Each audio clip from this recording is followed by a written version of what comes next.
સવારે મેં ઉઠીને મોબાઈલ ખોલ્યો ને ત્યાં વિડીયો જોયો બોટાદ માર્કેટિંગ યાર્ડનો.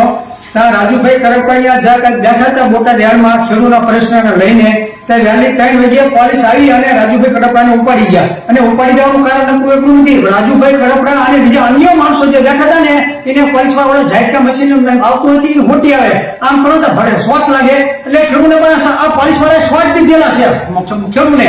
અને ખેડૂત માર્કેટિંગ યાર્ડ હોય ખેડૂતના બાપનું છે, કોઈના બાપનું યાર્ડ નથી. અને ખેડૂતને કોઈ પણ યાર્ડમાં જવા પર કોઈ રોકી શકે નહીં. અત્યારે ખેડૂત 300 મકા છે, 500 યાર્ડ બહાર બેઠા છે ખેડૂતો, તો તમે ખેડૂતને રોકો છો શું કામ? આ સરકારની તમામ જવાબદારી આવે. મલકા જે ભ્રષ્ટાચાર થતું હોય, કચરાનું જે રોકાતું હોય તો સરકાર કેમ એનો પ્રશ્ન અવાજ નથી ઉઠાવતી? કારણ કે ભાજપના મળતિયા, ભાજપના બધા વેપારીઓ, ભાજપના દલાલો, ભાજપના જે જીનવરો બધા ભેગા થઈ અને ખેડૂતને લૂંટવાનો ધંધો ચાલુ કર્યો છે. એટલે નકર સરકારની જવાબદારી છે. સરકારી કહે કે બરોબર આ પ્રશ્ન બંધ થવો પડે. સરકાર શું કામ નથી? અને ખેડૂતને શી સરકાર ભગાડવા માંગે છે? ખેડૂત પ્રજા સરકારને ઉભું રહેવું પડે.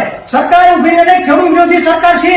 અને ખેડૂતને તમામને નિમ્ર વિનંતી કરશું કે આ ખેડૂતને મોટા પાયે તમે ભેગા થાવ અને આંદોલન મોટા પાયે તમારે કરવું પડશે. નકર આ સરકાર કોઈ પણ ખેડૂતને જવાબ દેવાની નથી. અને એક બાજુ આ રાજુભાઈ કરપડાને આપણો આગેવાન છે એનો પીડો હોય અને આપણે પાછળ કઈ કરશું નહીં ને તો આપણે ફાયદો જણો. એટલે તમામ ગુજરાતના ખેડૂતને કહું છે કે મોટા પાયે મીટિંગ સંમેલન બોલાવો અને ખેડૂત આંદોલન કરો અને સરકારને હમે કરો. અને આ ચૂંટણી આવે ત્યારે પણ એક પણ સરકારને તમે મત દેતાની વિચાર કરો. ખેડૂત માટે અત્યાચાર કરતા હોય, ભાવ ખેડૂતને ઓછા આપતા હોય અને જો તમે મત દેતા હો તો તમારા જેવો કોઈ મૂર્ખો માણા ના કહેવાય. એટલે હાથ જોડીને નમ્ર વિનંતી કરશું ખેડૂતને કે આ સરકારને પાઠ ભણાવવાનો સમય આવી ગયો છે અને આવી ગયો છે જરૂર.